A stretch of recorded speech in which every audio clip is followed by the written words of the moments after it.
Okay, welcome to the Redevelopment Commission of Bloomington, Indiana, May 20th, 2024.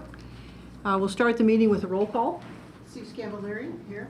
Deborah Meyerson here. John West here. Randy Cassidy here. Deb Hutton here. And staff present. Hannah Hansen, hand. Christina Bentley, hand. Larry Allen, legal. Jay Coopersmith, PSD. Anyone on Zoom? Staff? Sam Fleener, Monroe County School Corporation. Thanks, Sam. Thanks, Sam. Okay, next on the agenda, we have the minutes from the last meeting, May 6th, 2024. I have any questions or comments from commissioners? And if not, would someone make a motion to approve? Move approval of minutes from Monday, May 6, 2024. Second. Thank you. Let's have a vote by roll call, please. Sue Scambolari, yes. I'm going to abstain. Deborah Meyerson abstaining. I was not present at that meeting. John? John, yes. I have to abstain, I couldn't be seen last time to vote. Deb Hutton, yes. Next item is examination of claims for May 24th, 2024 for the sum of $437,803.70. Do I have any questions or comments from the commissioners? And if not, I'll entertain a motion. I have. Okay, John first and then Deborah second. Go ahead, Deborah, because I'm still looking for mine. I'll make a motion to approve the claims of May 24th. I'm sorry, I was looking at a different item on the agenda. Yeah, the claims registers for May 24th, 2024. All right. John? Yeah, I want to ask two questions first. On the consolidated TIF, vendor 1960, which is Landscape Forms Incorporated, just somebody tell me what we paid for.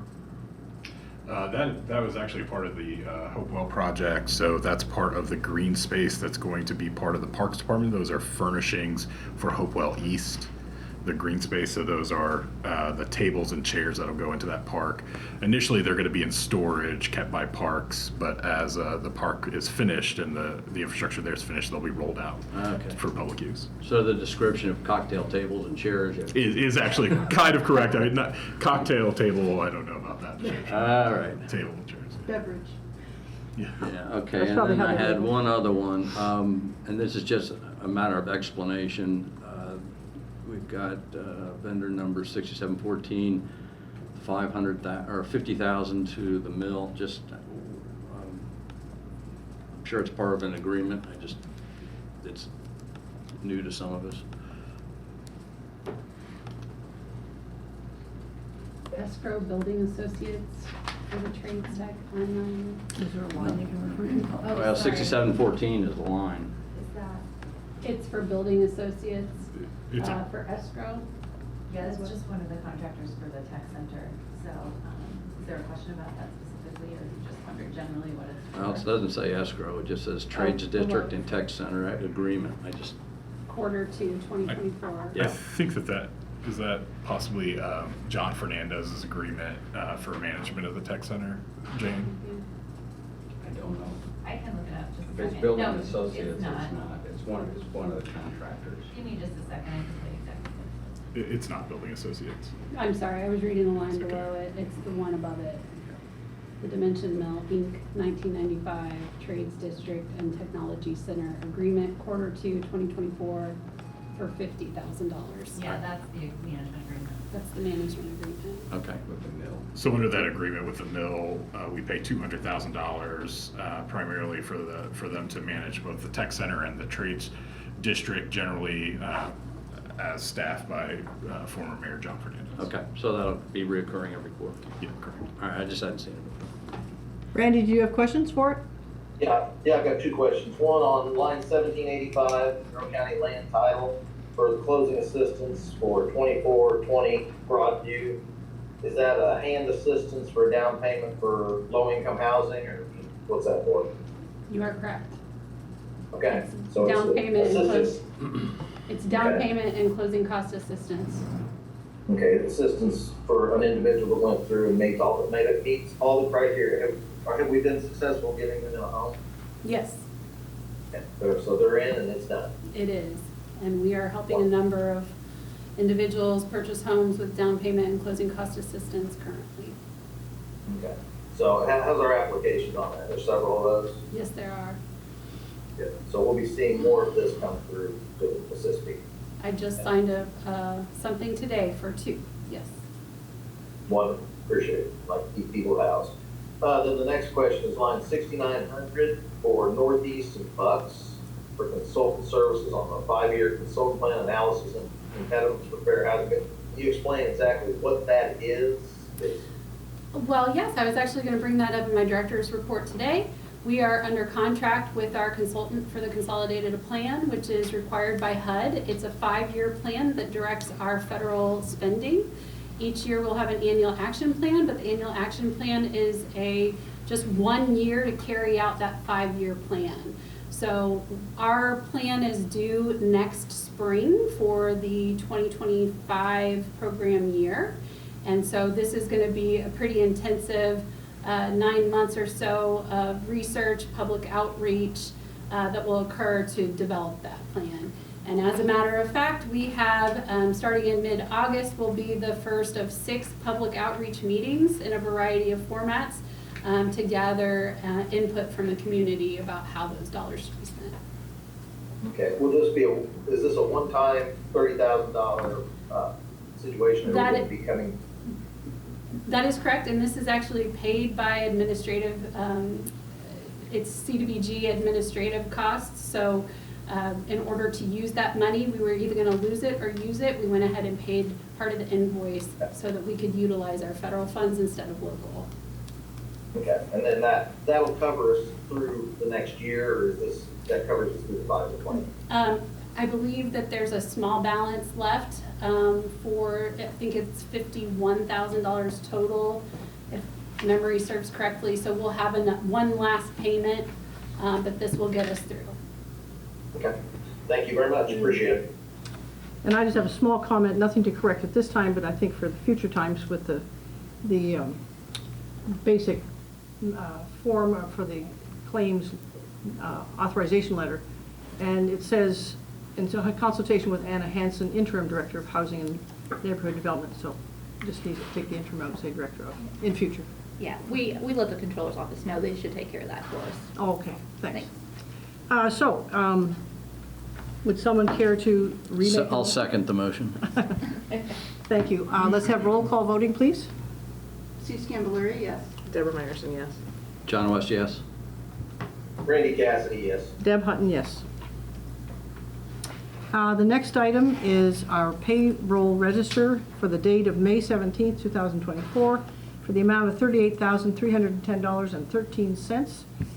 Any questions or comments from commissioners? And if not, I'll entertain a motion. I'll move Randy approval. Cassidy. Go ahead, John. I'll move approval of payroll register for May 17th, 2024. I'll second.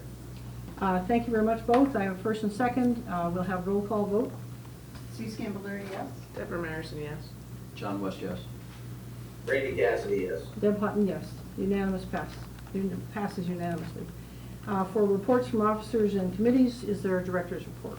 I do have a director's report if I could talk. Recently, within the last 10 days or so, allocations were announced for our 2024 HUD program year for community development block grants and the home partnership. We will receive $795,743 for CDBG and $565 and $804 for home. This is slightly less than what we received previously by about $137,000. Can you say those totals again? Yep, $795,743 for CDBG, $565,804 for home. Thanks. Is it less because just is the total allocations less, or are we doing something that? They had trouble passing a federal budget, so I know that some of the cuts came from that as well. So it's universal. Yeah, it is. But we have adjusted, basically, projects that have been identified through the CAC process are done so in anticipation of potential it either being more or less. And so everyone is aware of what the contingency plans are. Our social service recipients will get about $1,200 less each. And then as far as the physical improvements, the contingency plan was just to make sure that the projects could still be completed. So they still will be completed, they just may not have all the bells and whistles that they initially had asked for, so. The other thing that I wanted to mention was that the neighborhood improvement grants that you guys approved last month, the Woodlands HOA has fulfilled the requirements to demonstrate that they have the resources to complete their neighborhood improvement grant funded project, and they're gonna go ahead with the funding agreement for $7,400. Also on the director's report, our next neighborhood cleanup is scheduled for Saturday, June 1st, and that will be for the Broadview neighborhood. And that concludes my director's report. Happy to answer any questions. Thank you, Director Hanson. Legal report? No legal report, but I'm happy to answer any questions. Thank you very much. Treasurer's report? Jessica McClellan is not able to be present with us. She is at a convention, but I do believe Deputy Controller is online. Cheryl, did you have any report?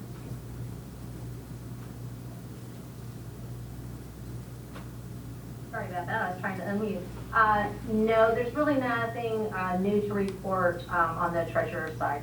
So the June meeting, we will have a complete update. Thank you very much. Business development updates? No business development update today, other than what Mr. Fernandez is presenting. Thanks very much. Hopewell update? Jane? Deb. Of course. We'll be, Deb. absolutely, Jane, can you give it too? We'll be quick tonight. The soil stabilization by IU Health continues. The demolition continues at Hopewell South. It is targeted for a July completion. That's probably a date you haven't heard yet. We talked about how many weeks it would take, but that is coming quicker and quicker, so we expect July that to be done. And then the majority of the focus, and you'll hear a little bit about at this later, has to do with making sure that our development, opportunities continue to move forward. And so we'll hear about that soon in terms of some additional testing that's required for the HUD approval for core. And then also we talked last time about we are gearing up for a public offering for South again to continue to get more opportunities out there. And so we continue to work on that internally and look forward to bringing that to the RDC for their approval prior to the lease. Happy to answer any questions you have. Questions, commissioners? Hi, Randy? Deb. Yeah. Deb, got a question. Since we're putting the RFP back out for South, do we have any dialogue with previous individuals that submitted for the original RFP on South? Yeah, they have, they know that we are planning to be reissuing out for opportunities. They can absolutely resubmit. They can resubmit the same thing if they'd like or something different. We just know that there are other developers that are, so we want to make sure that more have the opportunity. And Mr. Cassidy, it's Cooper Smith, and I did talk to one of the developers today.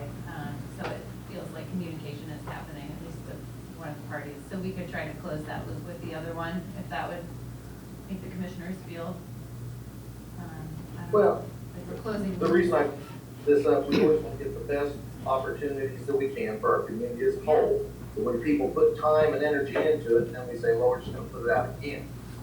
I want to make sure that everybody is communicating accordingly, so it's just not lost in translation. And all of a sudden, somebody picks up the paper after they put a tremendous amount of work into it and had communication, and say, well, no, I didn't even know. Just full transparency and communication. That's the reason I'm asking. Yeah, that's a fair point, and we are definitely planned communications with them. Okay, and then the previous developers, they just didn't meet the criteria that we needed there based on your determination. Well, I think there are different opportunities that arise. I think we have developers that are interested. There are different ways to approach Hopewell South as well. So there's a multitude of ways to do that. And so we want to make sure that opportunity is there. Okay, thank you. Thanks, Randy. And then I have one question for Anna in regards to our CBDG and home funds. Are any of those funds that you've outlined, it's been somewhat of a shortfall, are any of those going to be allocated and utilized in the Hopewell project at all, or is that for different items within our community? At this time, we are unsure what funds Hopewell will get. We do know that the core building, the project with BHA or Summit Hill will likely get some form of home funds, but we have not committed the exact dollar of home.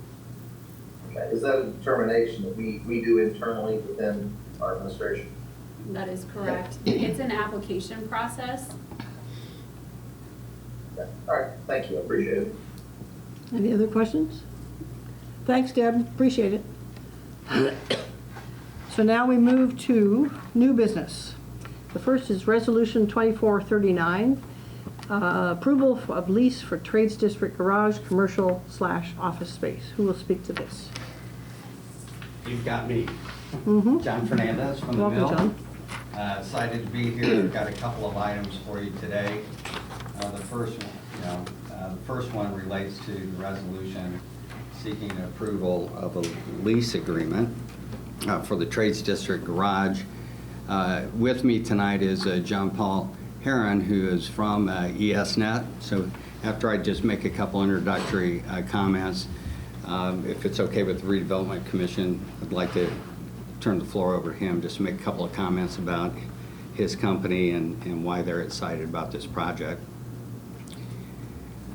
Just, to kind of put things in proposal or in context here, when the Redevelopment Commission approved the garage, it was approved in October of 2018. It was an $11 million bond project. It includes about 6,000 square feet total of commercial and office space. Some of that space is currently used by parking enforcement. So the balance of the commercial space is just a little bit over 4,000 square feet. The garage opened in 2021. Just a reminder that all this stuff kind of predates me, but the city had an agreement with Colliers to market the Trades District as a whole going back to 2018, and then they amended that agreement to include the commercial space in the garage. And this tenant actually came to us through their local broker, David Hardstead. Context, I think, always is important. To say the obvious, the commercial real estate sector is challenging right now. It is everywhere. This data is a little dated. It's from 2022, but I don't think it's changed dramatically since then. To put it in a simple framing, it's a tenant market, especially for office space. With post-COVID, so many companies have moved on to hybrid or total, virtual employment models. So a lot of employers are reducing the size that they take for commercial leases for office space, or just not renewing leases at all. So in that market, tenants are really benefiting, and landlords are having to be pretty competitive with their lease terms. This is the space we're dealing with. I don't know if any of you have had a chance to actually go in. It's basically a white box. So when the project was constructed, all of the office space was kind of finished in this kind of, vanilla box setting, with the view that you would put up demising walls, do all the finishing in terms of the heating, air conditioning, plumbing, if they need a pantry or demising walls, etc., and that would all be, negotiated based on the tenant requirements. So it has to be improved before a tenant can actually take possession. This particular tenant, Larry can probably correct me if I'm wrong, but I think the conversation started in 22 or late 22. Yeah, so the basic terms were negotiated really at the end, before the end of 2022. And the nature of this particular tenant is such, and I don't think Jean-Paul will be offended by me saying this, it's a challenging process. You have the University of California Regents, who has a standard lease that they require landlords to follow. And then to add a layer of complication, this whole function of the lab is funded by the U.S. Department of Energy. So they need to sign off on this lease as well. So if you look at some of the terms, there's some unique things like seismic engineering reports and things that we normally would not do here in Monroe County. So at very high level, and this is all in the memo that I submitted to the Redevelopment Commission, we're looking at 40,059 square feet. The base rent is $19 per square foot. It escalates on an annual basis at 2.5%. John West can correct me if I'm wrong, but that's a pretty good lease rate for office space in downtown Bloomington. I won't correct you. You're correct. And if you do just a little Google search or look at LinkedIn, it's a really good base rent price for office space. It does include, the lease does include a $55 per square foot tenant improvement allowance. And that'll be, the cost related to building out the rest of the space, so it's appropriate for their use. It's 5 years for the initial term. They have 3 additional extensions possible at 5 years each. So this could very well be a very long-term tenant. That's our intent, that's our hope.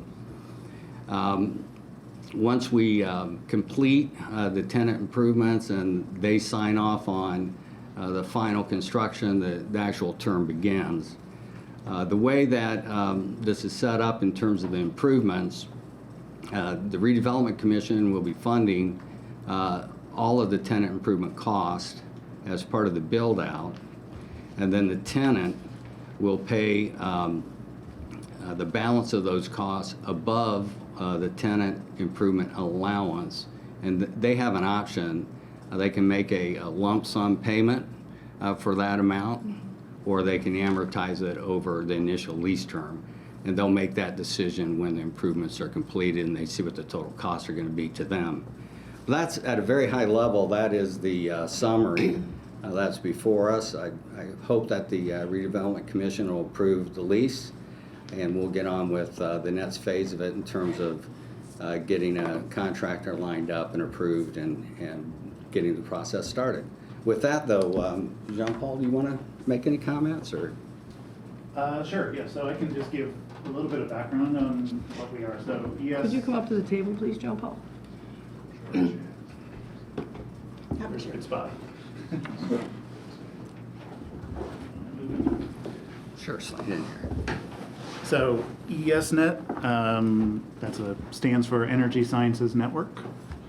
We are part of the Office of Science within the DOE, headquartered in Berkeley at Lawrence Berkeley Lab, which has an operating agreement with the University of California, so that's the whole twisted set of parties involved.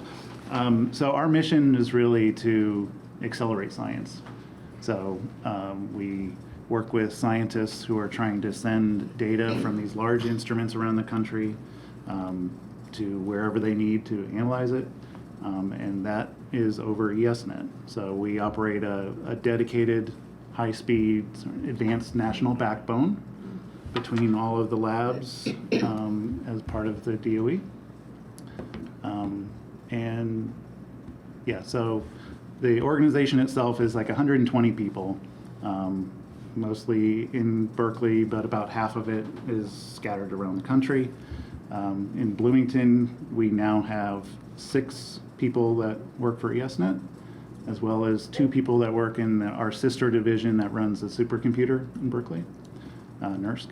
And so, there's an office in Champaign where they have a number of people, and now that we have a number of people in Bloomington, as well as a relationship with IU and the networking leadership that they have as well.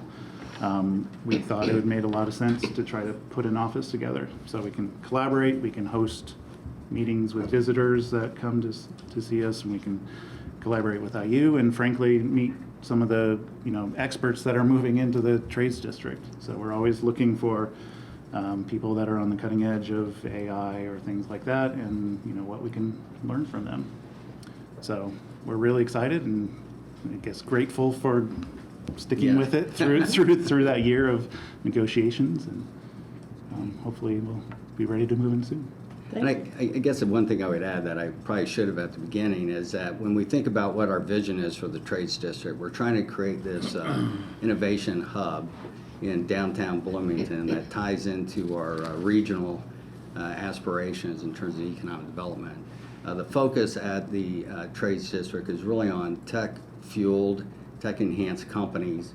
And we're not looking for just any tenant. We're looking for companies that bring the kind of talent that can actually contribute and become a part of the community that we're building.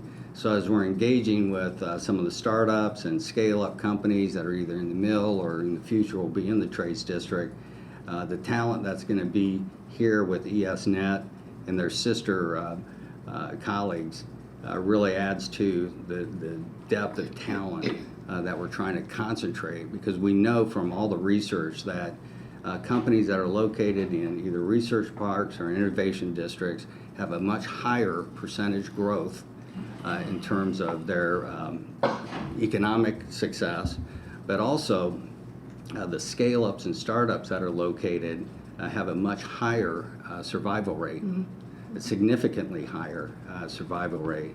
So that's the kind of community that we envision with this whole Trades District vision that we're trying to advance on behalf of the city. So we're excited about having these guys as a tenant. Thanks very much. Commissioners, do you have any questions? Sue?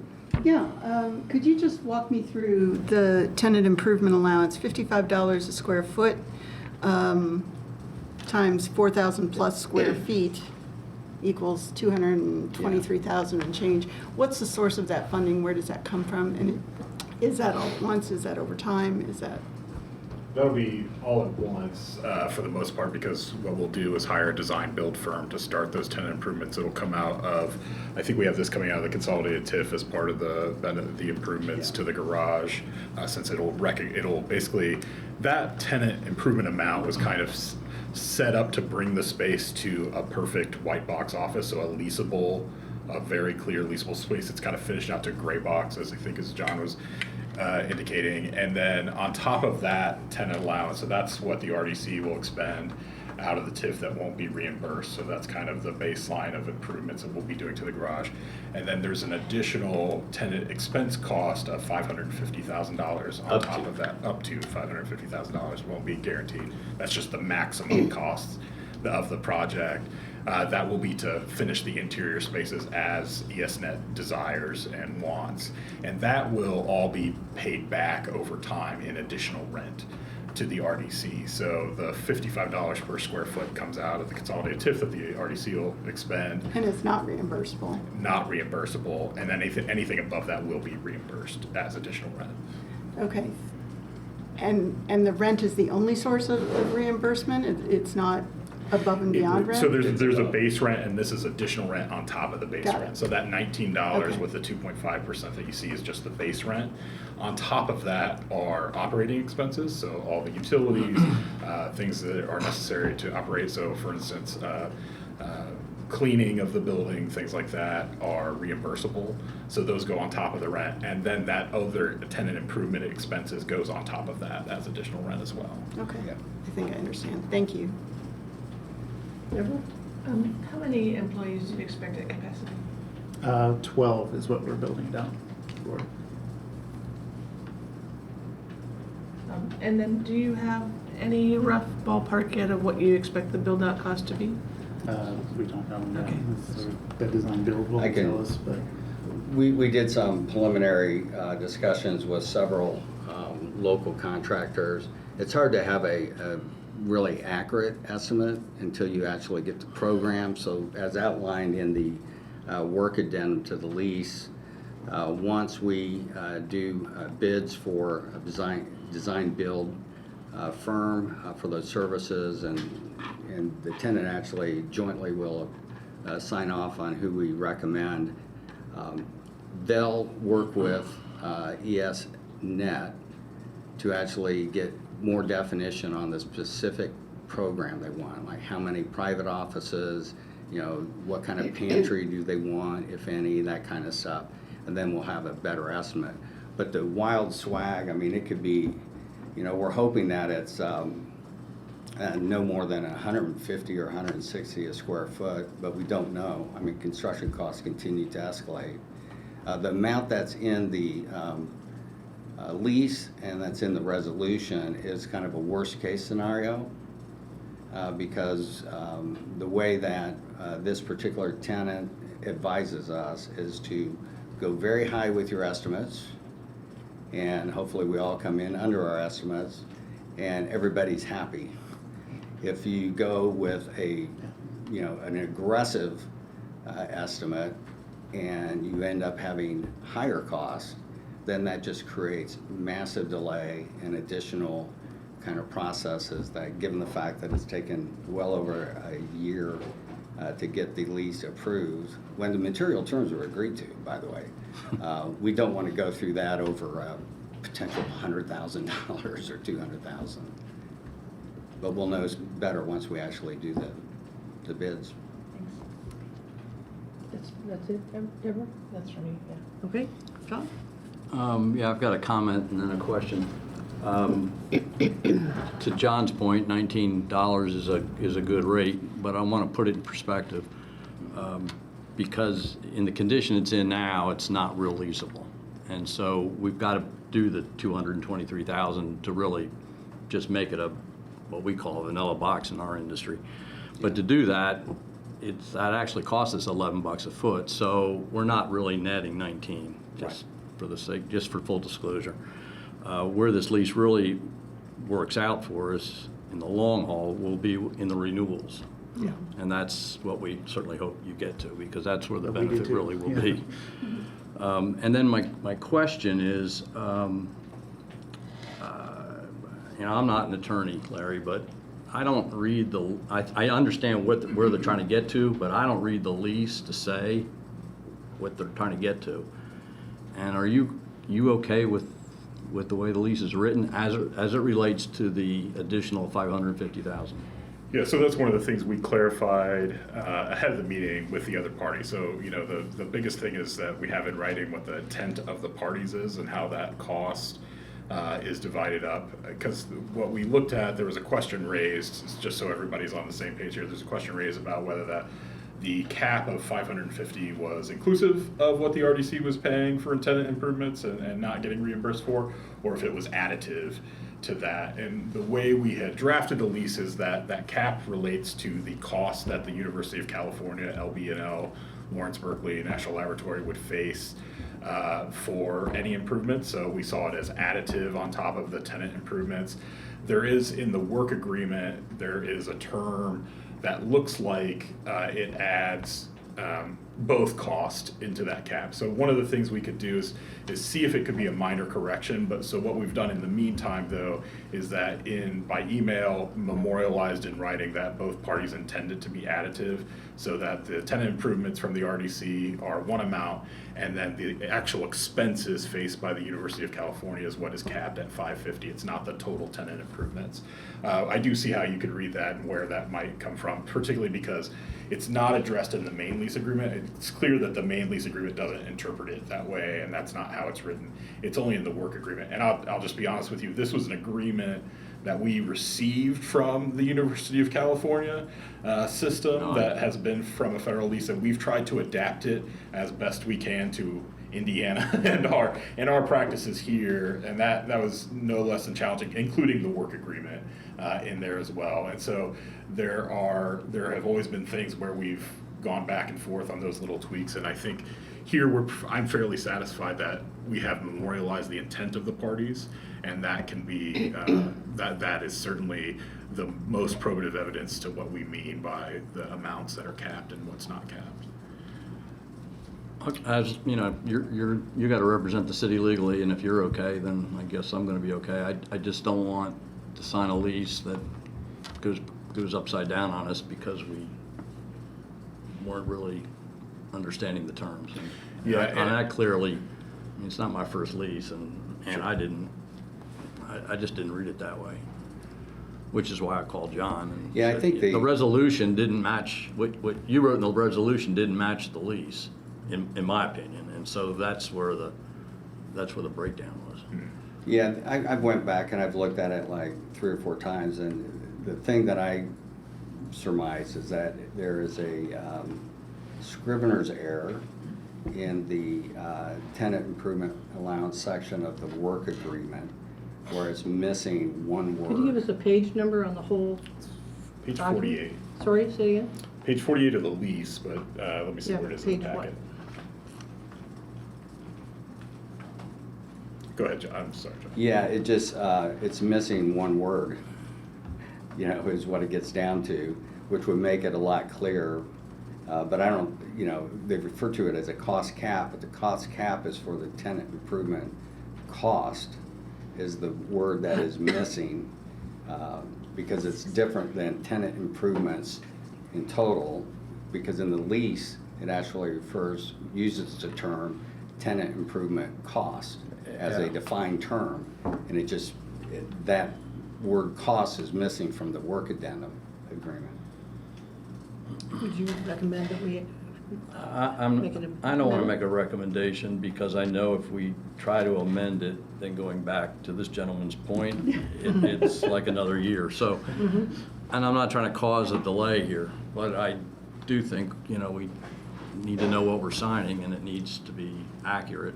And more importantly, it needs to meet the resolution. And Yeah. That's where I immediately caught it. I'm comfortable with it, and I think based on the email exchange we had with their counsel, we could go back after the meeting and ask them to just actually put it in on the letterhead. I think It's up to you. Yeah, I think that's the best way to handle it at this point, since it's been, the last thing we want is to kick off the whole series of federal review again. That's the one thing. Just to put an exclamation point on that, as part of their review process, they're required to create a budget for the total cost of the lease. And so they have a spreadsheet that breaks out their escalating rent costs or escalating operating expenses, and then it has a section on tenant improvements.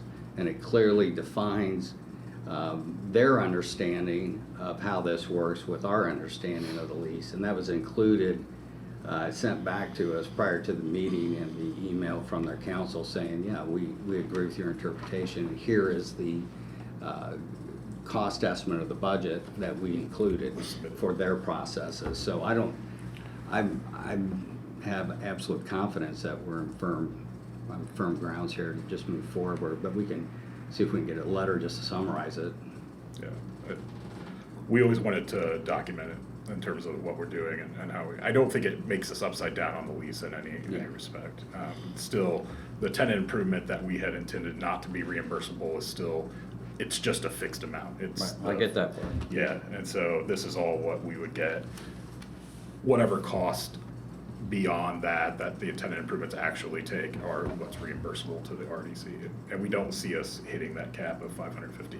And I think this was already mentioned, but if we do hit that cap of the 550 on top of that, it does actually have to go for special approval, not just to this body, but it will also have to go to the federal government back for review of the budget. So, and we have to tie it all to reasonable construction cost as well. So those have to be submitted and they have to be reviewed. So this isn't like exactly a fly-by-night situation where my cousin's going to go in and do the improvements for a sweet deal, thankfully.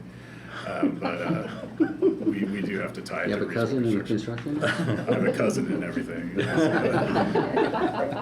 I have one follow-up question. I want to memorialize though for the record, this is page 67 of the packet, which is 48 of the lease. It's section 8B that we're talking about with the work agreement, so you can see that. Thank you. Make sure that. So, I have one quick question in regards to this. Are we at 233,000 or 223,000 we're going to be coming out of the RDC as the build out goes, or 550,000? So what will be paid out to the what we have is the improvement is a maximum, so a not to exceed amount of both of those amounts. So that is how we get to the $770,000. Let me pull up the resolution, make sure I have the. Yeah. So the maximum amount that will come out of the RDC at some point and be paid back as additional on the lease amount could go up to $770,000. The maximum, yeah, $773,245. Now, of that, of that $550,000 is what's reimbursable to the RDC if it hits that cap. And that reimbursable will be paid over a period of time based upon lease terms. Correct. Okay, so what I'm trying to look at is we look at our budgets on our TIF and what we have from an expendable dollar standpoint. If we were to budget it just as the spreadsheet from the University of Berkeley had to occur, we would have to allocate $770,000. Right. And it can come down as we find out what the realistic costs are. That's correct. Yes. Okay, if it goes over, then we're into a additional recirculation of terms throughout multiple agencies in another year or so to go through to solidify a lease. Another round of review for certain. Okay, so number wise, it's 770,000 maximum on our end. Yeah. Correct. Okay, thank you. Thanks. I've got John? another question. John, I've got another question, I'm sorry, I thought I was That's all right. done. It is on that same addendum 4. And it's page 48, rolls over to 49 of the lease. Can you explain to me about the unusable portion of the 550 and something about a credit, offsetting credit? I don't understand what that means.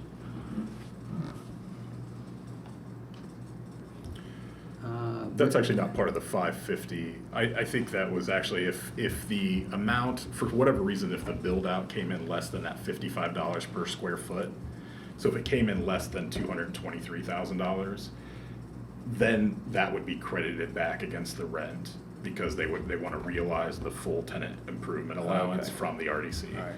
So if it goes So anything we're committing over to 55 a foot regardless. flat. Yeah.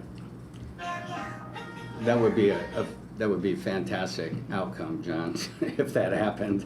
But I would never assume it would, because that is a pretty remarkable cost per square footage. Well, we haven't put in any, there's no Yeah. HVAC in there, right? We're really starting from scratch. Yeah. Yeah, so I'll just tell you, the build out, the cap, the total cost is $773 and change, is a little bit over $190 a square foot. So that's a very aggressive, conservative kind of estimate. We believe it will be below that. There's no way you're going to build out that space fully for $55 a square foot. Okay, I got it, thank you. I have a question for John Paul. Sure. In building out that empty space to suit you, is that what I might call pure office space for people to work in? It doesn't have any scientific requirements? No, this is all, office space and meeting space. Mm-hmm. And high-speed technology to do some connections? Yes, yeah, right. Thank you very much. Comments from the public, online or in person? Seeing none, could I receive a motion from the commissioner, Hey, one last question real quick, Deb, if I can, for John.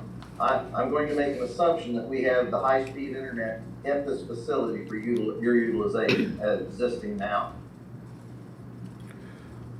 Not in the space, no, but on site. On site, yeah, I'm sure we have. So built into the Trades District garage is actually, it's for our IT center. There's an IT room built into where our fiber connections run. And so there is, and then across the site of actually the garage, there are multiple fiber connections that run to the building and to other businesses in the area. So we're fairly confident that any high-speed internet requirements that they have will be met. Is that okay, Randy?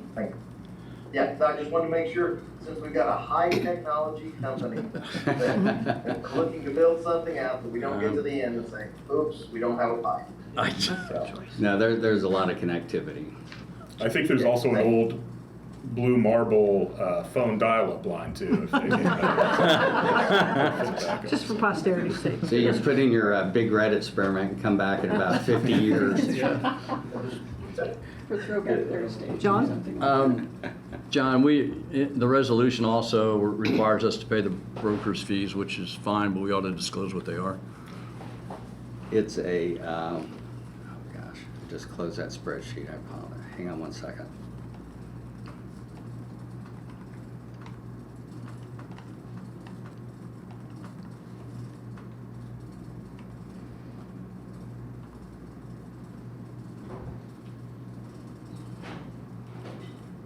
That's the wrong one.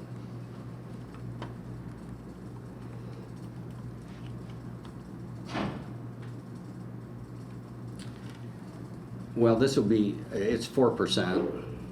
4% of what? That's the question that I'm going to defer to the city, because you could read it two different ways, whether it's for the rent only or whether it's going to include the TI. And I don't know how. And also whether it includes options. Yeah. Yeah, I think the way we read it initially is it only includes the initial term of base rent, but that's something we can Which report would back be to you about on. a little over 16,000. Are you answered? I am answered. Okay.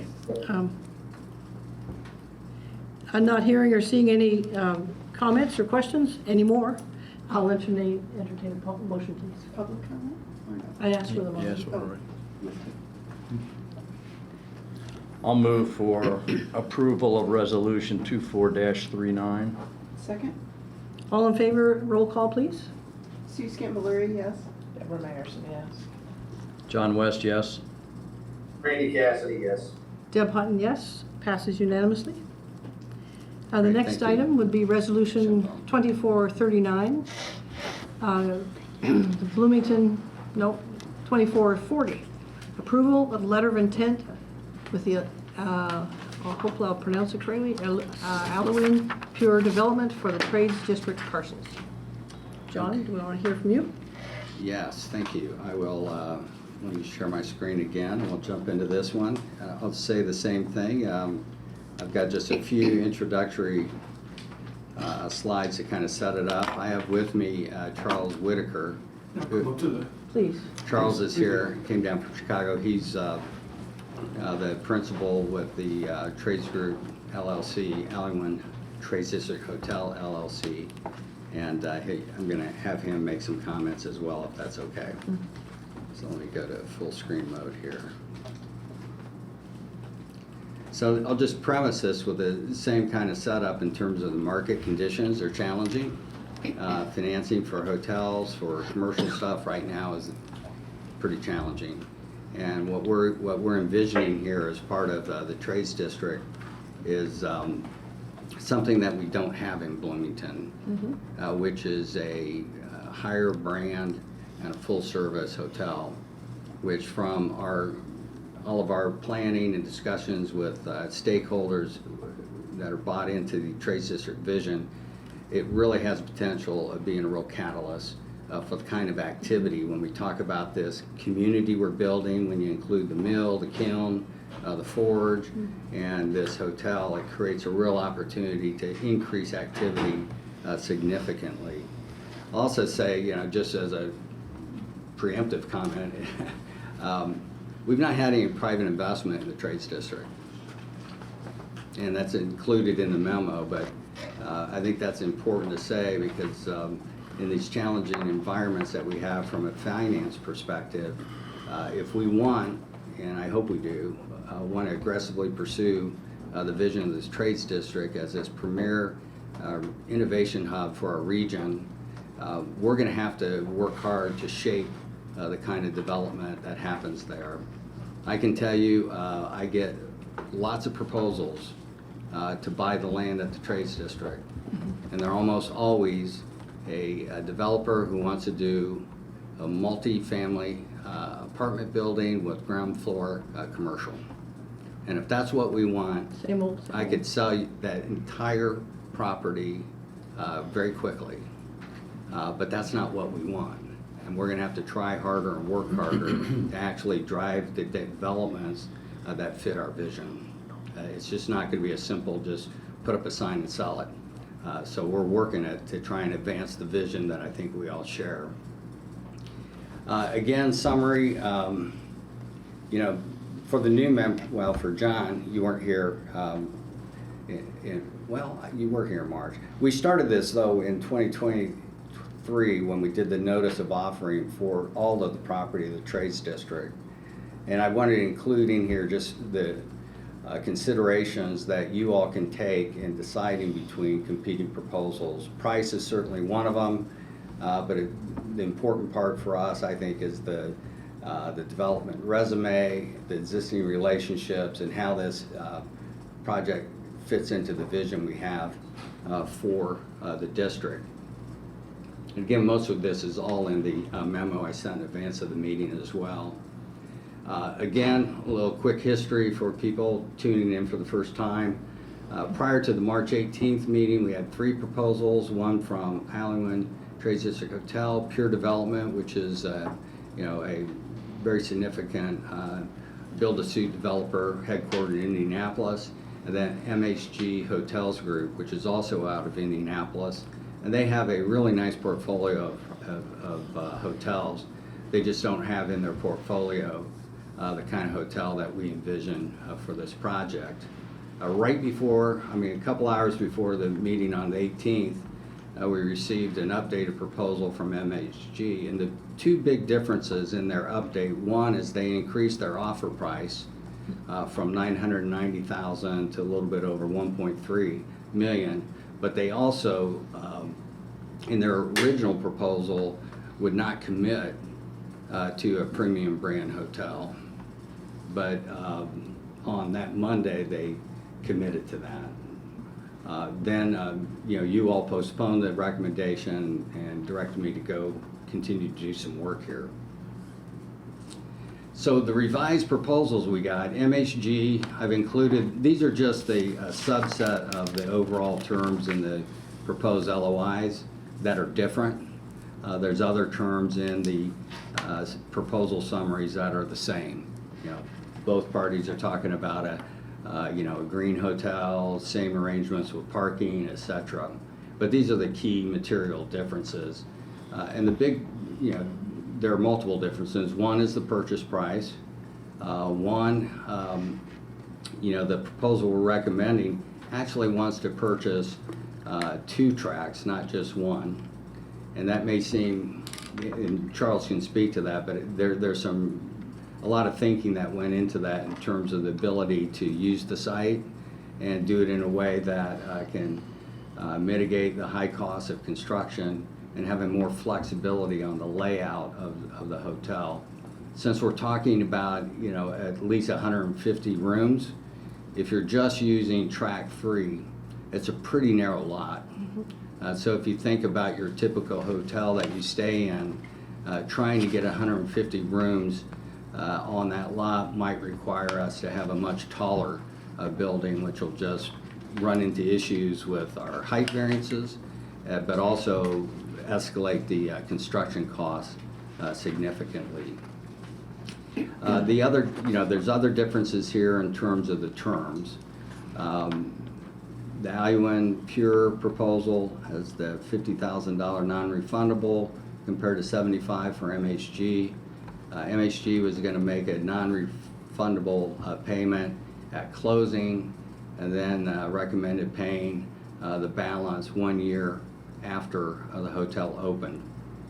With Alleywood and Pure, and Charles can talk about the analysis that went into this, but theirs is a little different in the sense of they want to pay the balance in 4 quarterly payments beginning a year after the 18th month of opening. So it takes, if you want to look at it in terms of if you were doing like a financing, the term is essentially 54 months as opposed to less for MHG.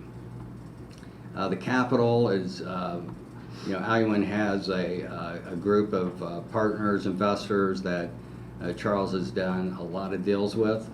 So there'll be more than just Charles investing in the hotel, whereas MHG is just relying on their own equity and a bank loan.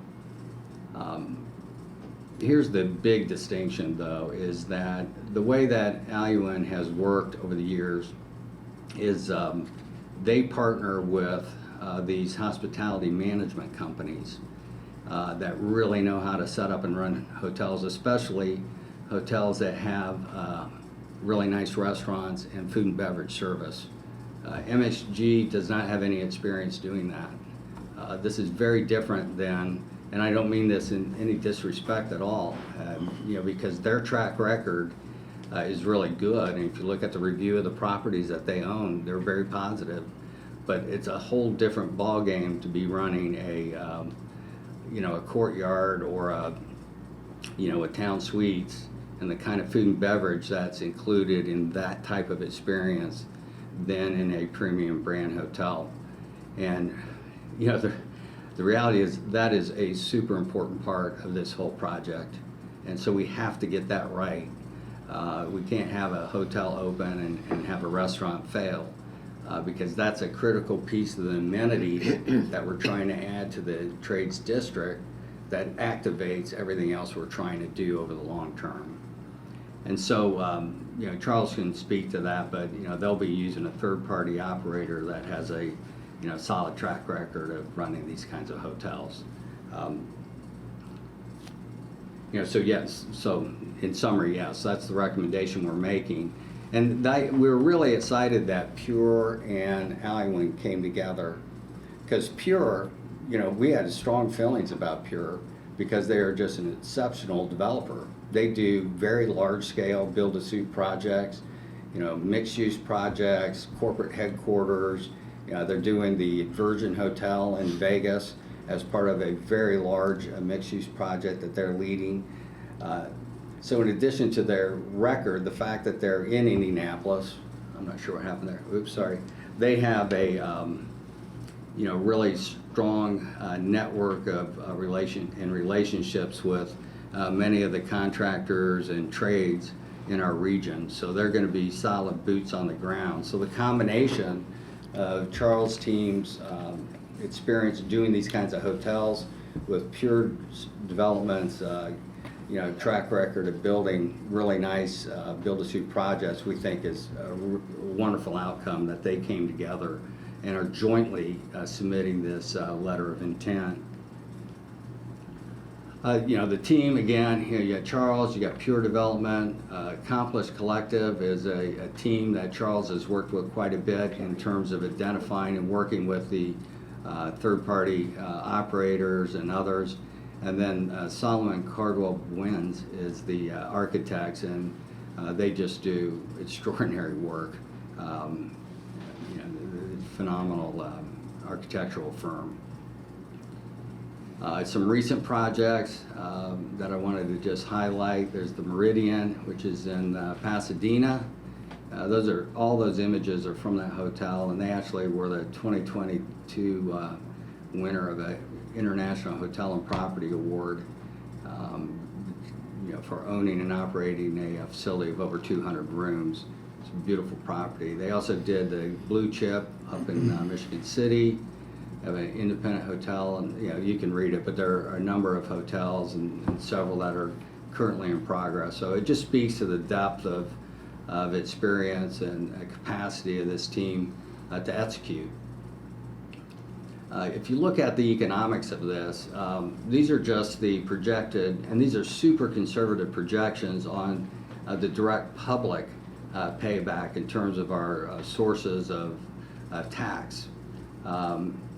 You can see, and again, these are really conservative. So with the tax increment revenue, I assumed a flat rate over 10 years, which, sorry, Charles, but no guarantees that the tax rate will stay flat for 10 years. The food and beverage estimate, parking revenue, innkeeper's tax, you're looking at, beginning in full year one, over 821,000 in revenue. And you should note that for some of those funds, in terms of tax collections, our return, if you will kick in before they start even making the quarterly payments on the principal. So one way to look at this is there's two things. There's the discount on the land price. So the combined price, or the combined appraised value for those two tracts of land is around 1.5 million or so. With their offer of 1.2, we're looking at a land discount of $380,000. We're not charging interest. If we were charging interest over the term, again, I've used the 54-month kind of term, if you will. It could range anywhere from 3% to 5%. I tried to frame this up that if we were doing incentives, because projects like this typically involve a significant amount of incentives, because it is something we don't have. It's important to the vision we have. We don't have the ability under the city's legislation to even do tax abatements for hotels. So this is essentially our incentive package, the combination of those terms. I would argue that it's a pretty strong return on investment, particularly in the context that we've not had a single private investment in the Trades District. So this, to me, represents a real opportunity for us to take things forward. And just for some additional flavor, this is the incentive package that was put together for the Carmichael Hotel in Carmel. Different market, admittedly. It's a smaller hotel. It's only 100 keys. That's what the Redevelopment Commission put up. Now they have an ownership stake, so over time they may get some distributions and get some money back that way. You compare that to essentially a package of, $500 and some thousand. And if you've been up to that part of Carmel, I mean, they are killing it in terms of the quality of the development up there. I'm not saying we should be doing this, but I just want to put in context, we don't have a lot of tools in the toolkit in Bloomington when it comes to incentivizing the kind of quality development that we want. That's why you've not seen much in Bloomington other than large apartment complexes designed to meet the student market. And it's just kind of a fact. So I'll leave it there and turn it over to Charles if you want to make some comments. Sure. Nice to be here. Thanks for having me. And just a little background. Myself, my ties to Bloomington go back 36 years. I was a freshman in 1988, and then was here to get a degree and run track. 4 years later, I graduated with a degree in economics from Arts and Sciences, minor in Spanish. I never lost my love for Indiana University, and 20 years later, in 2012, I was asked by Gerhard Glum, the former economic chair, to come back and guest lecture or lecture classes, 300, 400 level classes at Ballantyne and Wiley Hall. So I would come back, once a semester, teach a 75-minute class. I loved it. I never did teaching before, but I thought it was pretty fun and rewarding. It was during that time that I started looking around and got the bug to maybe do a hotel in Bloomington. And I looked at some property back in 2017 up at 17th and College, the Colorado Steakhouse lot to be specific. And I even had a brand come out at that point. We even did some measuring on the lot and so forth. There were some complexities at that point in terms of the land. It would still be on a land lease. We couldn't acquire the land. 12 acres, owned by the family, I believe. And it just was not the right time or the right place. So fast forward to 21, 22, through some personal ties to some well-known former IU athletes and real estate folks here, I was back on campus looking. I was here February 1st of 2022 in a blizzard. And I met with Don Griffin and Alex Crowley and a couple other folks. And that kind of got the discussions rolling. In those next few months, I brought in Marriott, IHG, my architects, Solomon Cordell Benz, who've done They did the graduate in East Lansing, the graduate in Nashville at Vanderbilt, several other hotels, but notably everyone knows the graduate here. So I thought they have a very good division. They also do, everything from the airport expansion, terminals to large condo buildings. They do a lot, but they do have a hospitality practice that's pretty impressive. So I thought, okay, they're going to be a really good fit. During that time, I also had a couple general contractors walking the trade site, and things were moving along. Okay, we're there, but then it was February, literally to the day, year to the day almost, that I had my first meeting with John Fernandez, and I saw a shift in the progression and the desire to really do this that didn't exist in the prior administration. At least I didn't think it did. And so it was at that point that we started having, heavier discussions, and I was, I'm just up the road in Chicago, so it was not a problem to get down here, and I made many, many trips here. I personally invested a lot in this endeavor already, because I'm very passionate about building in what I think, and I don't think anyone will argue with this, is an underserved market in Bloomington. I mean, I have dozens of friends who are parents with their children coming here, and I hear the complaints all the time. When are you guys going to build more hotels? We're getting killed on these weekends. Okay, well, I'm like, we're getting there. We'll hopefully get there soon. So then we got into 2024, and obviously continued discussions with John and my team. And Alwyn, by the way, is a 2,000-year-old Gaelic word that means elegant and sophisticated. That's how we came up with the name on a marketing thing. So we came up with that, and just to be different, I like, be different and have a different name from a marketing standpoint, because people are going to go, they'll be talking about it. What does that mean? We then joined forces, and I'm trying to just sort of fast track this so we can get to any type of questions you guys will probably have. I met with them several times. We all have deep ties to Indiana University. I know this is something that the trades wants, the city wants and needs, and we're excited to do it because we all love Bloomington, and we think that there's a big opportunity here for everybody to succeed. The component that John mentioned, I want to touch on this real quick, on the key to the budgets that we've always had in our hotels that we've constructed or are working on now.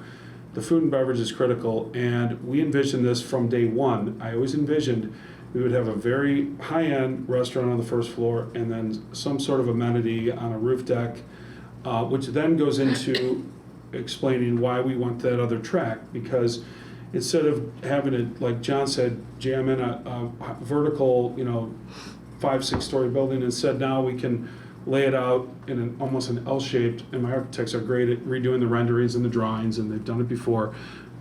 We can keep that height to a manageable level, but still have a very nice amenity, and also have it be elegant, sophisticated to the point where we're attracting professionals to the trades district, but parents and so forth. This isn't going to be a bunch of kids studying in the lobby like another hotel. I won't mention the name, but that's not what this is going to be. This is going to be very high end, and we've done this before. I had the director of development for North America, Sue No, out on the property walking it over a year ago, and she still loves it. As recently as a couple weeks ago, she said, "Yeah, we're definitely still in and want to do it." We like to do the soft brand, which is a little bit different from an architectural standpoint. You don't have to do the box that they want, and you can have some flexibility. Further, we've got some very well-known Bloomington folks, very famous, that have tremendous artwork, music, everything else, that want to get involved in this. So I think it's a very successful, it will be a very successful endeavor when you combine all of that in there. Last but not least, the capital structure that John had listed up there, 99%, I think, or almost every single capital partner in this, and these are folks that can write 7-figure checks, are all IU alums. This isn't like I'm going to Europe, foreign money, New York, LA.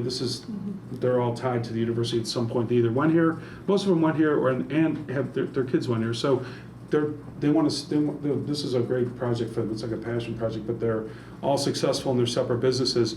So when you tie that all in, combine our experience in the hotel side with Peers Development, with boots on the ground. I mean, we're not headquartered in Indianapolis. I mean, I'm in Chicago running the Midwest. My partners are in California and Texas. So admittedly, you know, we're not right here, but that's why we brought in Pure, and I couldn't believe how well all of our meetings have gone, and we really hit it off well together. So I think that combination, in addition to the financial metrics and so forth that John put up there with the projections, this will be a successful project. So I think I covered everything. Well- If I didn't, I'll interject. Questions from commissioners? Thank you.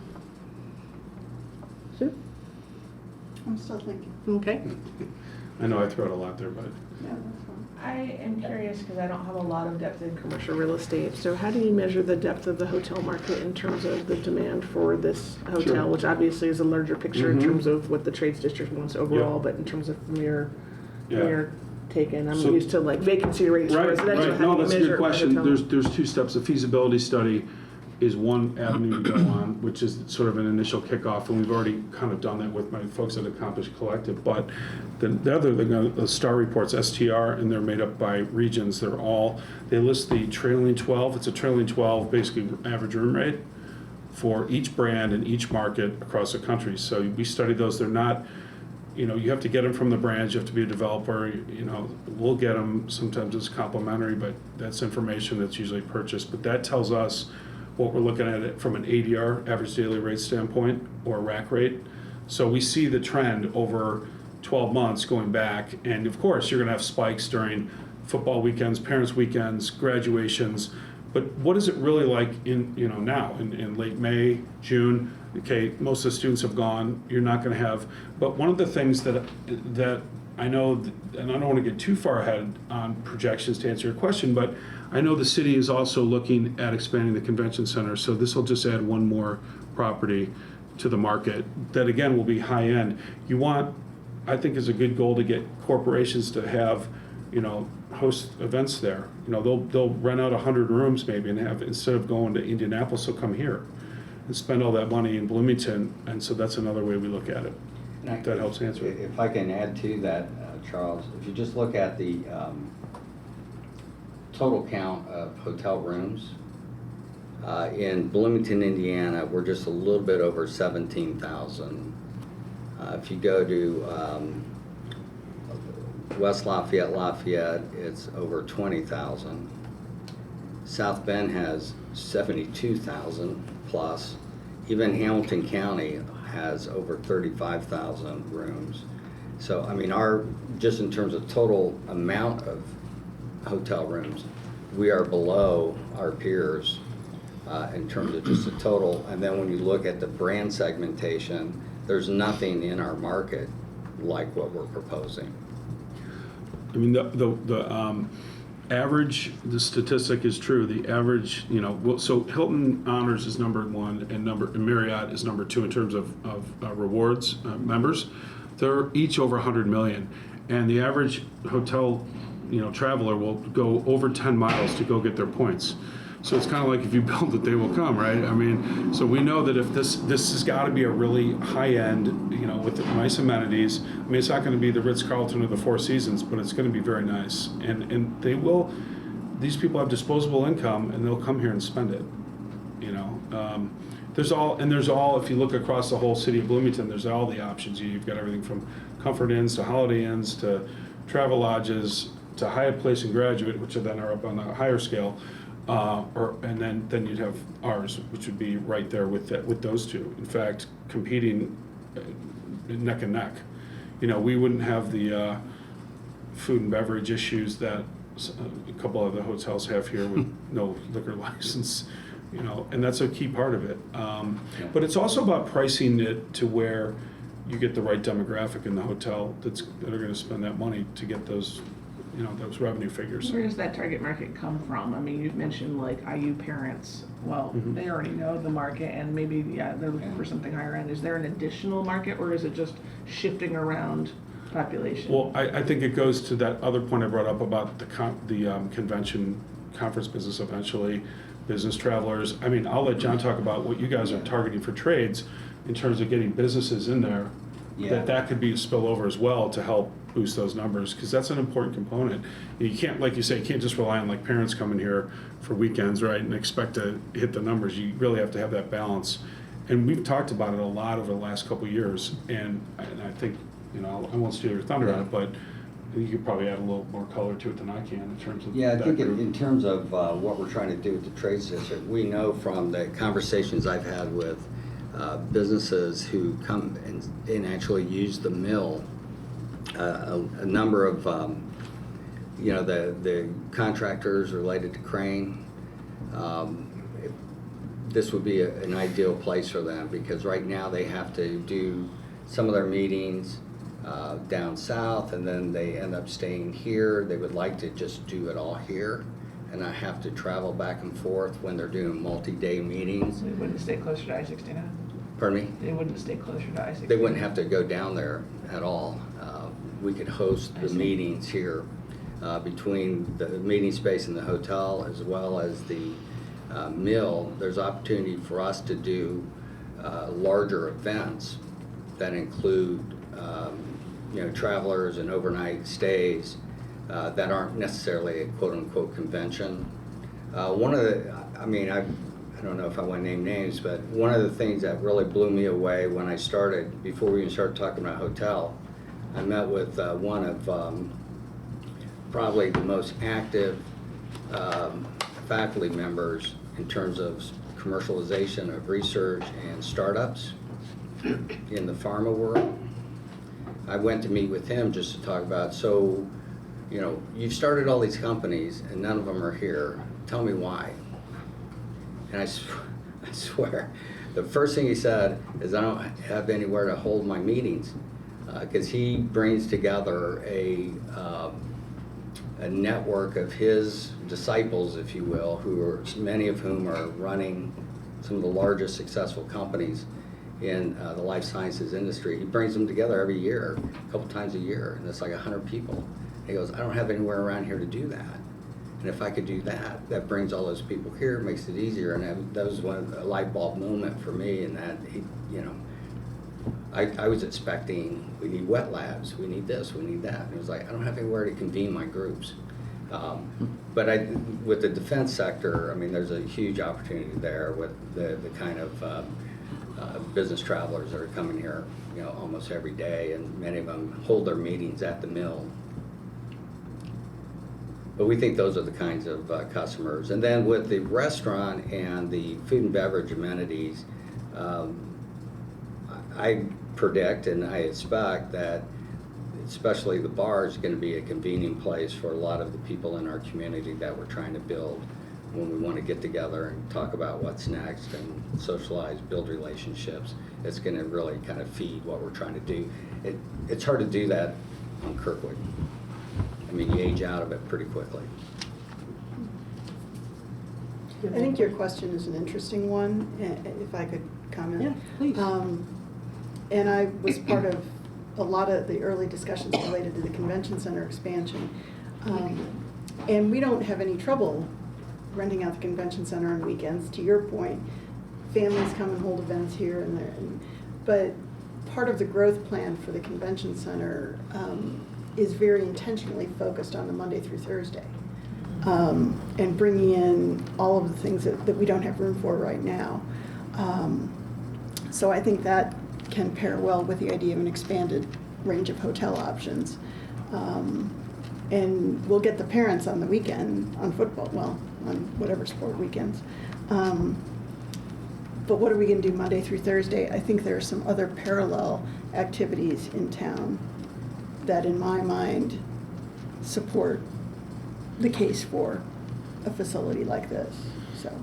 Yeah, and the buzz I see, it seems like Bloomington has been sort of tracking that way, that there is more of a greater Monday through Thursday crowd. It just keeps sort of building slowly, but to the point where that these hotels will support that crowd, or that group that are coming in. Yeah.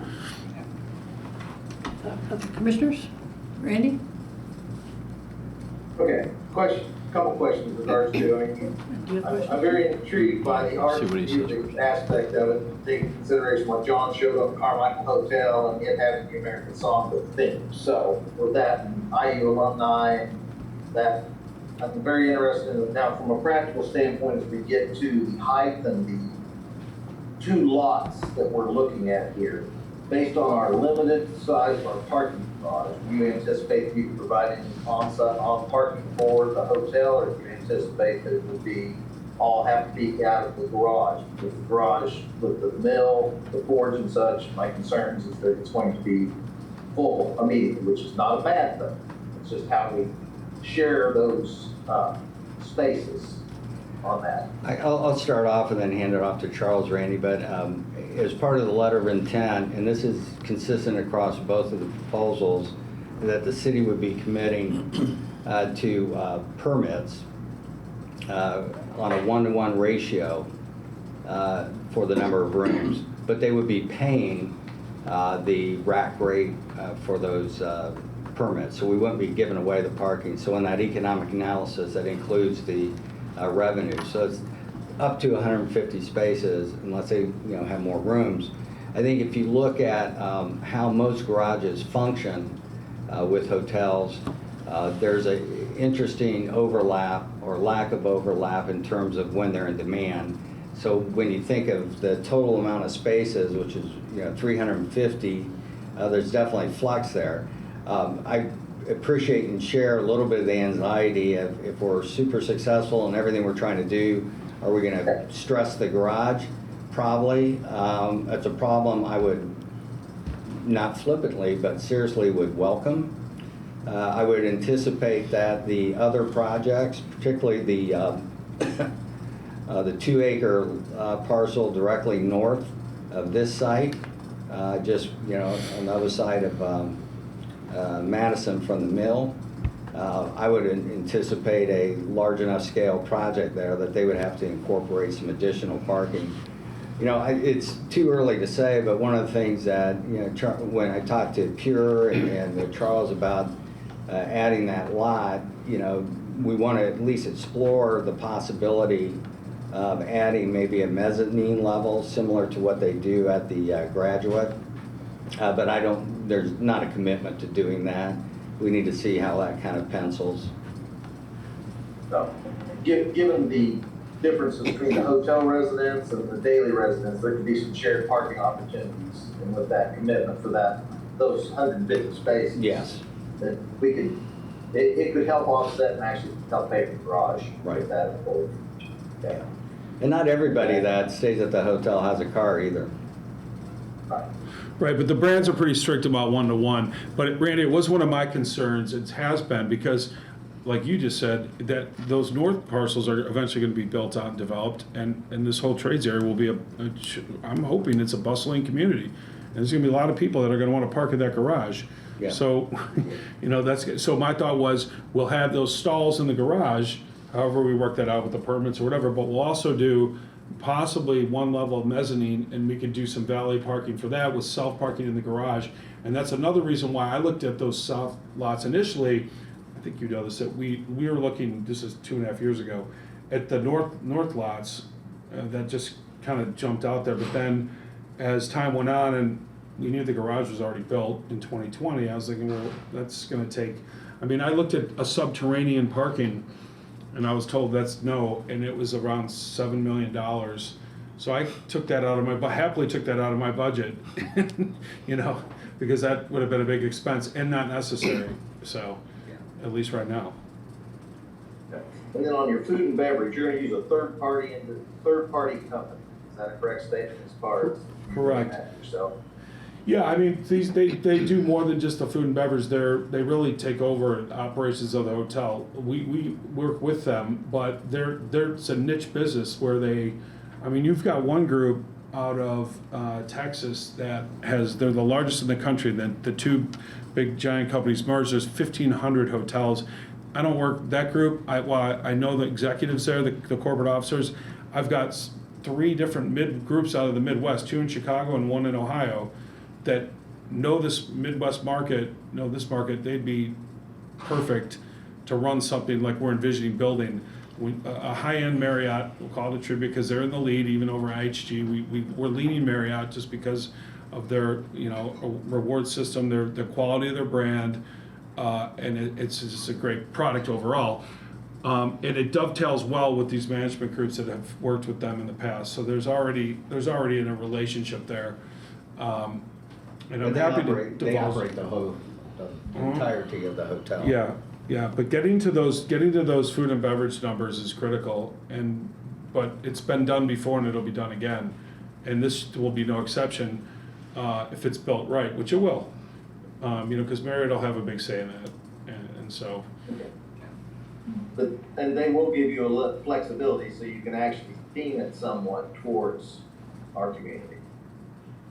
Yeah, that's actually, if I heard you correctly, on the flexibility, that's actually the part we like about the soft brand, is it gives us flexibility on the design, which tends to go, when you have that flexibility, we always focus more on the food and beverage component, because we know that's key. So whether that's another smaller restaurant or bar/area, that allows us flexibility, that if we just did a straight box, a straight Marriott, any type of thing, we wouldn't have that. We'd have to go right by the guidelines of their interior design.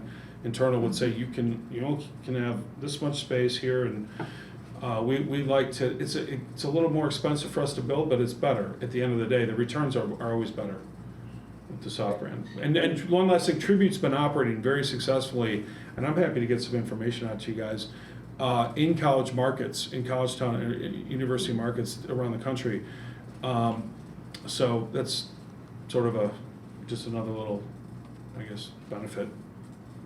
Okay, two other little questions in regards to, if this was to move forward at this time, what kind of time frame do you project? I see that you say within 24 months, but with planning, architecturals, and all the rest of it, is that a realistic standpoint from your experience at this market? I do. I mean, of course, we'd have to get with the city to get everything approved on the permits, entitlements, and so forth, but we could get that through with our architects and our engineers, structural, civil, and so forth, that we would bring together and collaborate with and get that done. So you're looking there, I'm going to say 6 early 10 months, probably max, and then you've got about a 12 to 14 month construction period. Bloomington, fortunately, has a pretty generous climate for building year-round, so we don't have to deal with, this isn't up north where you have to literally heat up the ground to get the foundation in. That I don't anticipate that at all. In fact, other than a couple, bad weeks here or there, it's pretty good to build. So that's a big deal for us.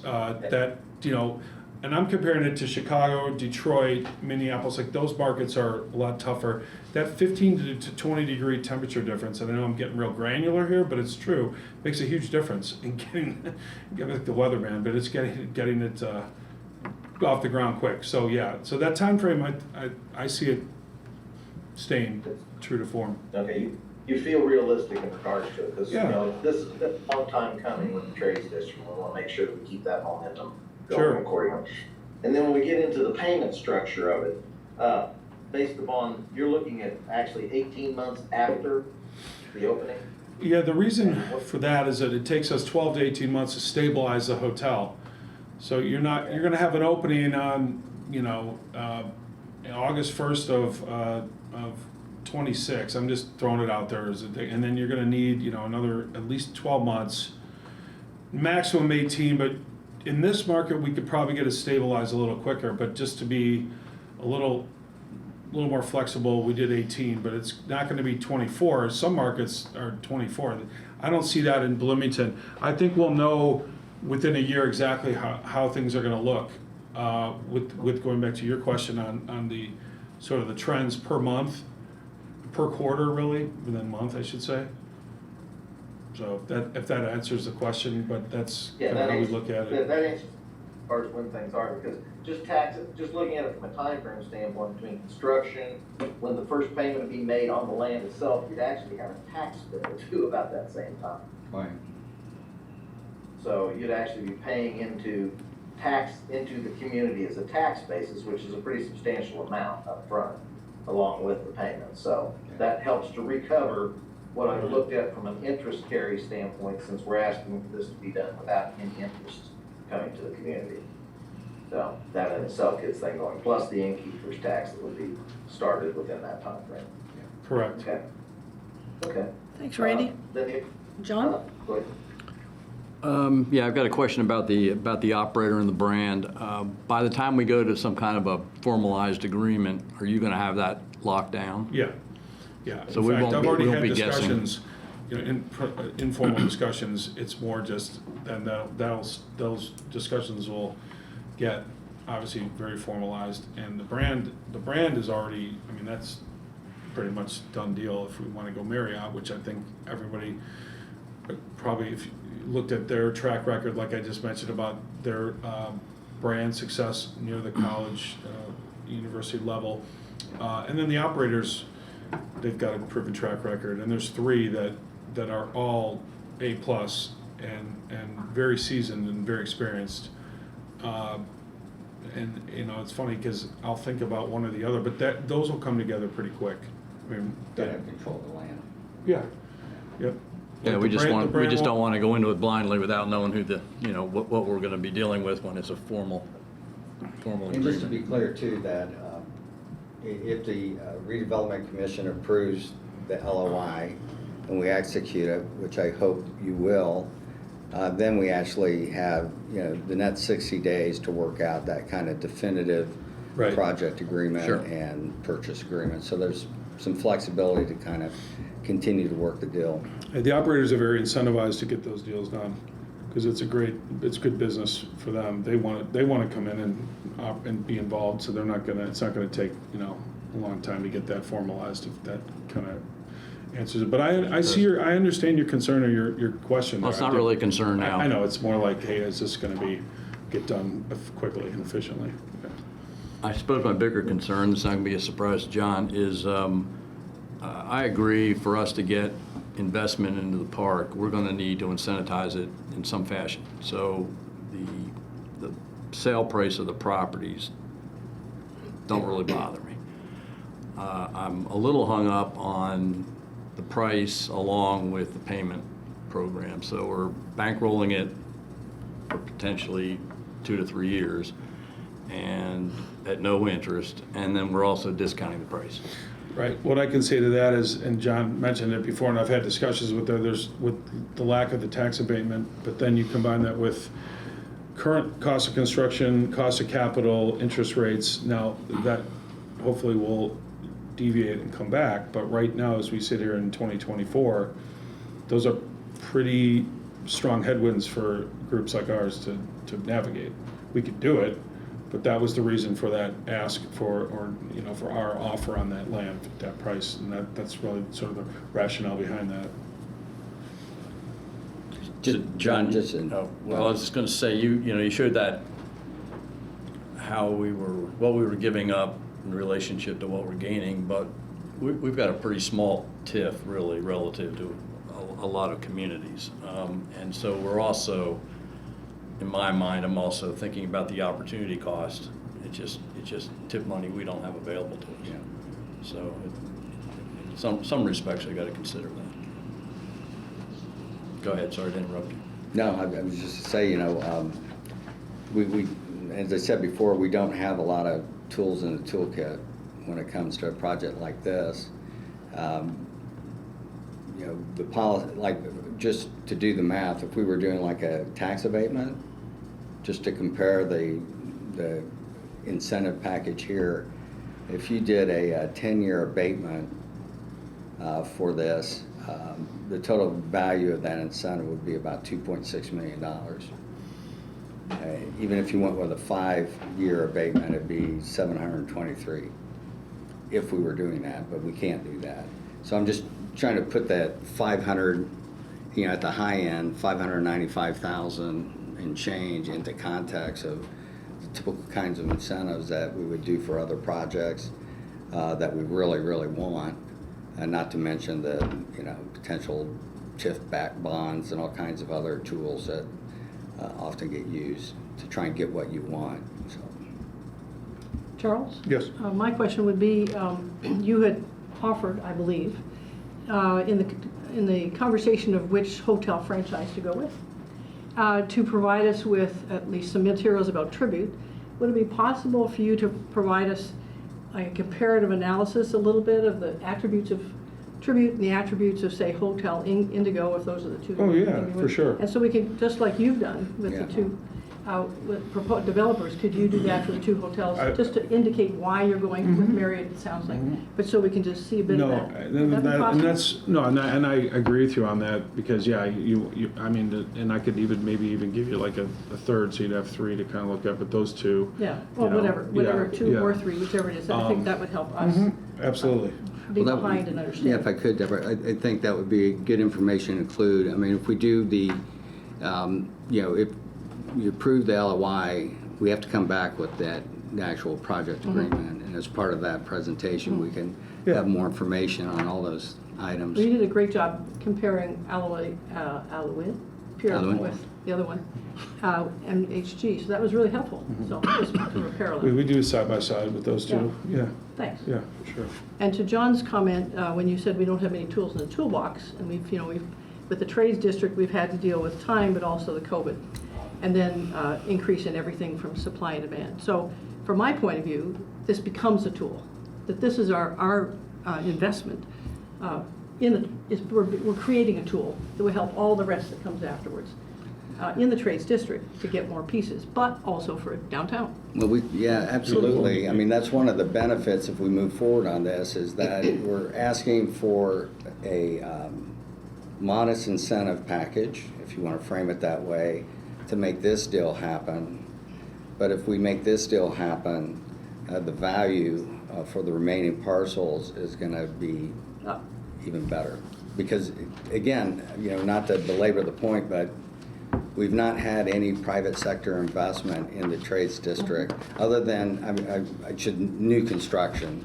We've had some redevelopment projects, but you can go back and characterize you didn't get a lot of money for those buildings, I'll put it that way, but we are getting significant private investment and some wonderful users to build up the district. But this will be the first significant private investment. With that, are there any comments from the public in the room or online? Sorry, did I have one more quick question? Sure, go first. Sorry, just. No problem. For the addition of tract 4, is there a way to estimate the opportunity cost of adding that in as opposed to that the original offering was for just tract 3? Yeah, it's 380,000, because the average of the appraised values was a little over 500,000. Thank you. Sorry. No problem. Comments from the public? I have one more question, one other question in regards to that. On what you just mentioned, the 380,000, is the land all paid off on the trades district by the city? Is there any outstanding debts on that? I'd have to defer that question, Randy. Okay. Okay, and then the only other thing I don't is, think there I see is, the but- mayor's, okay, I see the mayor's in the room. Would we get any dialogue that you'd like to add in? I'm excited about this project. I think it brings a unique anchor to the trades district. That's what I'm looking for, as we're looking to, my vision of a fully active beeline corridor that goes from trades all the way down to Hopewell, that's alive at every hour of the day, having not only this boutique hotel, this very unique asset there, but also the restaurant and bar. It'll be, Bloomington's hungry for that. We constantly are hearing from the 25 and up crowd, where is it that we hang out after hours? And I think this really magnetizes the trades district in a different way that'll bring people that are not just in trades during the day, but other folks that are interested in that ecosystem. So I'm excited about the project and hope you all sign the letter of intent. Thanks, and thanks for the question, Randy. The public's still welcome to make comments.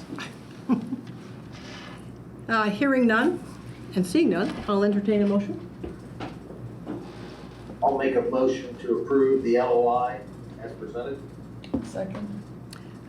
First and second, we'll have roll call voting, please. Sue Scambaluri, an enthusiastic yes. Deborah Meyerson, yes. John West, yes. Randy Cassidy, yes. Deb Hutton, definite yes.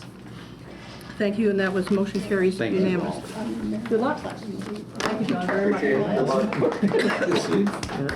Thanks, Sean. Resolution 2441. This is an addendum to our agreement with VET Environmental Engineering for environmental services at Hopewell. Who will speak to this? Okay, so this is an addendum, so you've already signed an agreement with VET for environmental engineering at the Hopewell site as part of the NEPA environmental review. We aggregated blocks 4 through 7 for the environmental review for the Hopewell site. And as part of that, there were some exceedances in the soil. Due to that, we had to present a contamination plan to IDEM.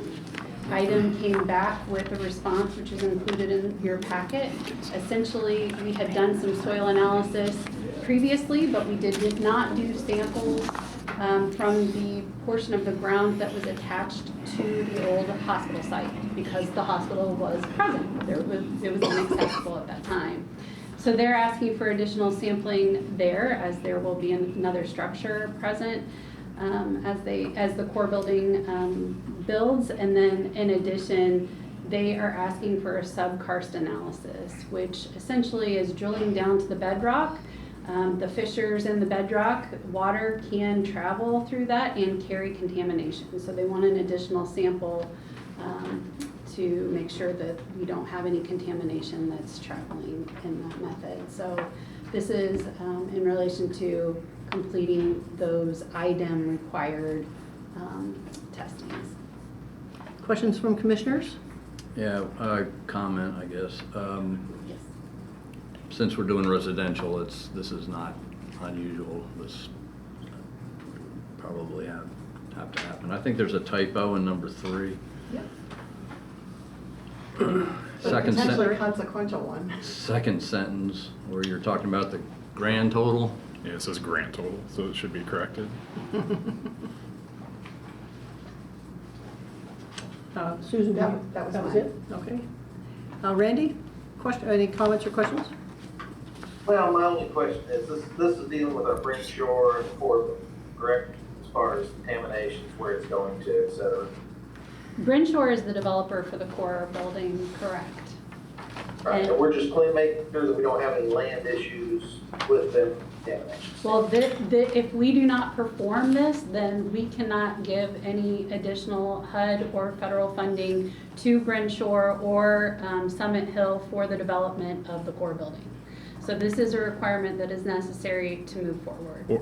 Or any other development. Or any on other Hopewell West. development on blocks 4 through 7 of the Hopewell site. And that's because it's residential. No, this is a NEPA environmental review requirement. It's specifically because of the contemplation of using potential HUD funds on the site. Right. To support For residential, residential. right. So they do require, the NEPA study because of that. I think it's different if it's just all commercial. It's a different standard that you're held to for the testing levels and all of that. Yeah. It's a surprise at the end. It is somewhat of a last minute surprise. However, I mean, no soil sampling took place where a building existed until recently, obviously. I think the subkarst analysis was something that was the surprise, because now we have to get a drill out to the site, and there is a little bit of delay with that. Yeah, it's a requirement. We gotta make sure our public is safe with that question regards to the environment as a whole. But my only concern of anything is we continue to get surprised on this one. I think that I've said from the beginning that any HUD or NEPA environmental review is always full of surprises. Yes. Oh, no questions, Anna. You've been very fully transparent without question. It's just the additional dollars will continue to come in. Overall on Hopewell, I start getting a little concerned just from a long-term dollar standpoint based upon the tips and what we have available. It's just being fiscally responsible with the dollars. So I will vote for this because it has to happen. So. Well, it's fiscal responsibility mixed with environmental responsibility, which are our people, so. It's a combination. It's fine. As we move through Hopewell, I'm hoping these expanded costs that we seem to find can kind of be contracted in, and I really would like to be able to see soon some people being able to live there or to get that development going in the time frame. As we just had the discussion with Mr. Whitaker in regards to 24 months, I'd really like to find out the time frame when we actually think we'll be able to get somebody living there, be able to utilize it in a housing basis, since we do have a affordable housing crisis in our community. So, thank you, just comment. And I guess I should also just mention that as part of this environmental review, it is an aggregated site for blocks 4 through 7. Once it is complete, and this is required to complete it, it will be good for 5 years. So this will be removing a barrier towards getting those units in place. Will the same thing have to happen for all the undeveloped sites? Not necessarily. It really only gets triggered once we contemplate the use of federal funds. And so the standard is a choice limiting action is how they refer to it. So to the extent there was a surprise here, as we're calling it, it's really in HUD's interpretation of what a choice limiting action is. So we would have contemplated it just for the core building, but they decided that that choice limit applied to the whole site, as opposed to the limited just to the core site, because we've never talked about how we're funding necessarily development in the rest of the site. So those kind of choices haven't happened yet. We've not contemplated the use of federal funds on the rest of the sites, but at the moment we did for that particular project, we'd have to go and review that with HUD and do anything necessary. Thank you. Part of 24 CFR, which is the Code of Federal Rules, requires that any contemplation of similar activities in similar proximities be aggregated together, which is why we made a choice to aggregate the environmental reviews for blocks 4 through 7, which included the core building site. So this will eliminate that barrier for those blocks, I should say. Great. One quick question backing up, I should have asked Deb Koontz. Since we put the RFPs back out, have we formally put them out, and when would they be due? We have not put them out yet. Okay, so do we know when we project putting them out? We're in the process of revising those to make sure that they're honestly taking into account some of the feedback that we've gotten from both the public but also the development community on those. Those are also going to go through review from the administration generally as well, to make sure it's reflecting all the public feedback that they've solicited through working groups and et cetera. So I would anticipate it happening within the coming weeks. And then there to be a timeline. Go ahead, Deb, please. No, that's exactly right. And I was just going to say, I think the release of that comes back to the RDC. So we're probably looking at the next RDC meeting as that release. Yeah. Thank you. Any more commissioner questions? Comments or questions from the public? Seeing and hearing none, could I entertain a motion, please? I'll move approval of resolution 24-41. Second. Second. I have a first and second. Could we have a roll call vote, please? Susie Scampbell, yes. Deborah Marson, yes. John West, yes. Randy Cassidy, yes. And Deb Hutton, yes. That passes unanimously. Thank you very much. And now our last resolution, number 2442, approval of contract with Ann Chris LLC to secure 714 South Rogers Street. Yet again. It is yet again, I'll go ahead and take this one. So essentially, the 714 South Rogers Street building, as you know, you approved Ann Chris to barricade or put some, I can't even talk right now, plywood and board up the windows on the main level of the 714 South Rogers Street building. Unfortunately, we are now understanding that some unwelcome guests are shimmying up a drain pipe to the second level. I will say I toured the building recently, and that second level, although it sounds high off the ground, it is not. There are numerous access points, including trees. It's really not a hard jump to try and get up there. You're talking raccoons, right? What's that? I was making a joke that you're talking about raccoons, right? Well, I mean, I thought, wow, I could probably climb up this, actually, when I was on site. So, and it is all glass. So this is just a change order to allow us to board up that area as well. Questions from our commissioners? Seeing none, any questions or comments from the public, such as there may be? Yes, Randy? One comment in regards to what Ann Chris did on the first level was very professional and an extremely good job. I actually looked, second floor, it's there, we have to do something to keep people out, or we have to make that determination, hopefully fairly soon, it's going to get reused or torn out, because it continues to be a source of contention and issue coming back, and public safety is a critical point for people. So I'll be voting to move this forward and get it contained. Just really like to get this out, Deb, if you're hearing me, to get it out as soon as possible so we either are going to reutilize the building or we're not. So, appreciate it. Thank you. I guess I had a question too about the drain pipes. Can they be sort of cut off high or diverted where no one can climb up them? I think there were certain ones that we thought might be able to, but there are numerous access points, like I said, to It's that not just- second level, so Sure. it just makes sense to go ahead and board those out. Thanks. I was gonna ask that question too, but when she said she could climb up there, I thought, well, that's probably not gonna. Maybe that was a little ambitious of me, but I thought by younger years, I might, maybe. Yeah.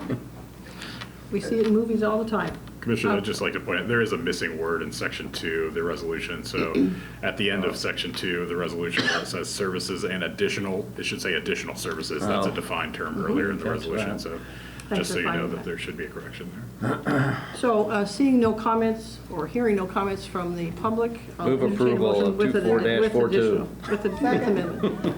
Second, roll call vote. Steve Scambaluri, yes. Deborah Myers, yes. John West, yes. Randy Cassidy, yes. Deb, yes. Deb Hutton, yes. So passed unanimously. Is there any new business or, well, that is new business, any general business or discussion? Quick question in regards to, we've got everybody here, our attorney and Anna. As we look at trying to do these projects, and we just heard from the trades district on the hotel, what do we need to do to add any additional tools into our toolbox? Or to consider some of them when we look through this, because we've got several projects going on, redevelopment opportunities, and